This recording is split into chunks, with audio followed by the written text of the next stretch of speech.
Vicky donor के doctor चड्डा, इनकी एक बहुत बड़ी अचीवमेंट है। इन्होंने एक ऐसे वर्ड को नॉर्मल कर दिया जिसे लेने में पहले तो लोग शर्म से पानी पानी हो जाते थे। कौन सा वर्ड है वो? स्पर्म। कभी ग्रीडी स्पर्म, कभी नॉटी स्पर्म। चड्डा जी ने फिल्म में इतनी बार स्पर्म बोला कि लोगों को कम से कम इसे सुनने में तो शर्म आनी बंद हो गई। फिर आई गुड न्यूज़।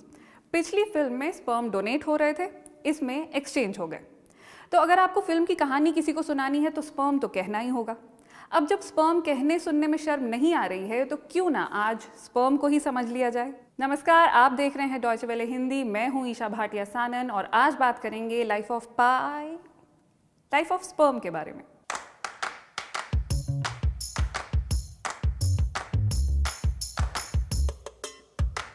हम औरतों के शरीर में एक बारी में सिर्फ एक ही एग बनता है, लेकिन पुरुषों के साथ ऐसा नहीं होता। जब वो इजैकुलेट करते हैं तो एक बारी में लाखों स्पर्म निकलते हैं, लेकिन बच्चा कंसीव करने के लिए इन लाखों में से सिर्फ एक स्पर्म की जरूरत होती है। शायद इसीलिए लोग अपने बच्चे को लाखों में एक कहते हैं। औरत के शरीर में अंडा या एग कहाँ होता है, जब वो फर्टिलाइज नहीं होता तो क्या होता है, ये सब कुछ मैं आपको पहले एक वीडियो में बता चुकी हूँ। अब जानते हैं कि अंडा फर्टिलाइज कैसे होता है। ये है स्पर्म यानी शुक्राणु। इजैकुलेशन के बाद इन्हें एक बहुत लंबी रेस में हिस्सा लेना होता है। वैसे तो दौड़ सिर्फ 20 सेंटीमीटर की ही लगानी है, लेकिन इस छोटे से स्पर्म के लिए ये वैसा ही है जैसा आपके लिए 500 किलोमीटर पैदल चलना, यानी खूब मेहनत का काम। बहुत से स्पर्म तो योनि के अंदर जिंदा रह ही नहीं पाते क्योंकि ये एसिडिक होती है। वजाइना वाले वीडियो में मैंने आपको इसके बारे में बताया था। इसके अलावा इम्यून सिस्टम कीटाणु समझकर इनकी जान लेने लगता है, यानी इस सिलेक्शन प्रोसेस के अगले राउंड में वही पहुंच पाता है जो फिट है। यहाँ स्पर्म अपनी मंजिल की तरफ बढ़ रहे होते हैं और वहां एग फैलोपियन ट्यूब से नीचे आना शुरू करता है। सेक्स के दौरान जब महिला को ऑर्गेज्म होता है तो वजाइना, यूटेरस और सर्विक्स तीनों एक साथ कॉन्ट्रैक्ट होने लगते हैं। इसका मकसद होता है स्पर्म्स को आसानी से अंदर धकेलना। जब तक ये कॉन्ट्रैक्शन चलता है, स्पर्म बिना मेहनत के तैरते रहते हैं, पर जैसे ही ये रुकता है, इन्हें अपनी मोटर ऑन कर बिना किसी मदद के खुद ही आगे बढ़ना पड़ता है।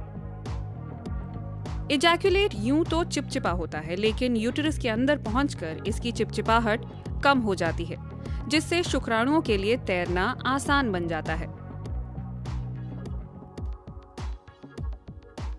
और फिर यूटेरस की दीवारें रास्ता दिखाने में मदद भी करती हैं। रिसर्च अब तक इस बात का पता नहीं लगा पाई है कि फैलोपियन ट्यूब कैसे ये संदेश भेजती है कि अंडा नीचे की ओर आ रहा है, लेकिन इतना जरूर पता है कि फैलोपियन ट्यूब की सतह पर छोटे छोटे बाल जैसे फिलामेंट होते हैं। ये मिलकर अंडे को धकेलते हैं ताकि वो स्पर्म के पास पहुंच सके। सोचिए, हर स्पर्म इसी रेस में लगा होता है।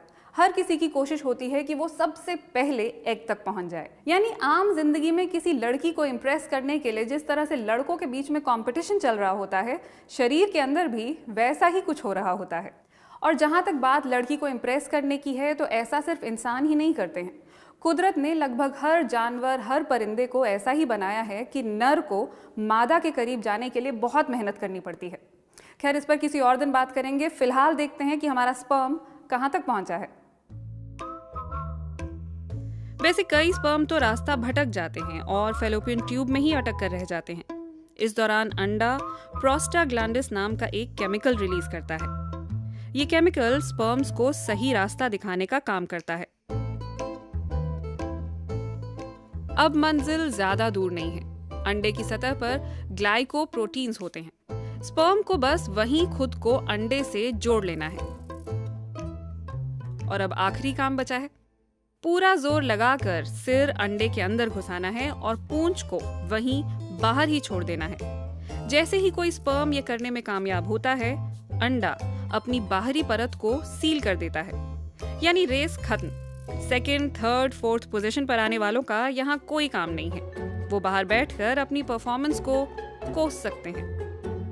ये तो बात हुई सेक्स के दौरान इजैकुलेशन की। मास्टरबेशन यानी हस्त मैथुन के दौरान भी ऐसा ही होता है। वैसे इस वीडियो सीरीज की शुरुआत से मास्टरबेशन के बारे में लोग कमेंट सेक्शन में कई सवाल करते रहे हैं। फिल्म में हम छोटी सी डब्बी लिए हीरो को स्पर्म डोनेशन के लिए कमरे में जाते हुए तो देखते हैं, लेकिन इस पर बात करने में हम कंफर्टेबल नहीं होते हैं।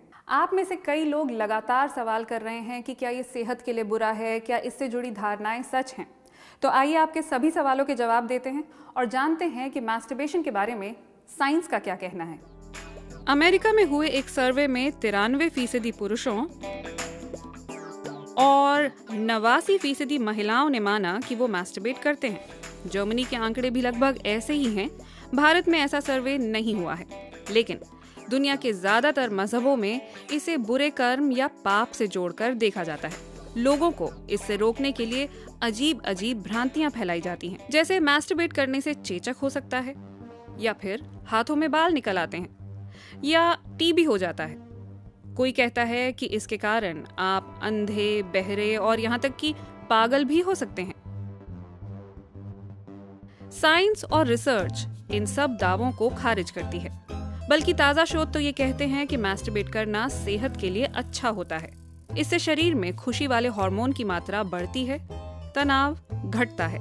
इससे दिल की धड़कनें भी बढ़ती हैं, जिसके कारण आप ज्यादा कैलोरीज खर्चते हैं और फिट रहते हैं। नींद भी अच्छी आती है। महिलाओं को मास्टरबेशन सिर दर्द से और पीरियड्स में होने वाले दर्द से निजात दिला सकता है। इससे सिस्ट बनने का खतरा भी कम होता है और प्रोस्टेट कैंसर का भी।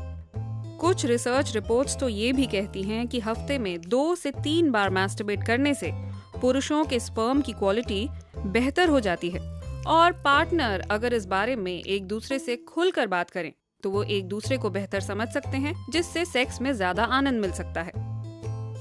लेकिन हाँ, अगर ये लत में तब्दील हो जाए, अगर आप इसके अलावा और कुछ सोच ही ना पाएं, अगर पोर्न देखना आपकी मजबूरी बन जाए, तो आपको फायदा कम और नुकसान ज्यादा होगा। यानी लड़का हो या लड़की, ये किसी के लिए भी बुरा नहीं है, लेकिन किसी भी चीज की अति बुरी होती है, इसकी भी। वैसे चड्डा जी के स्पर्म की तरह मैंने भी पिछले 5-6 मिनट में इतनी बार मास्टरबेशन कह दिया है कि आई होप आपको इसे सुनने की आदत पड़ गई होगी। और यही इन वीडियोस को बनाने का मकसद भी है, उन मुद्दों पर बात करना जिन पर लोग अक्सर बात करने से शर्माते हैं, कतराते हैं। वीडियो पसंद आया हो तो इसे लाइक और शेयर और हमें सब्सक्राइब करना बिल्कुल ना भूलें। अगले हफ्ते तक के लिए नमस्कार।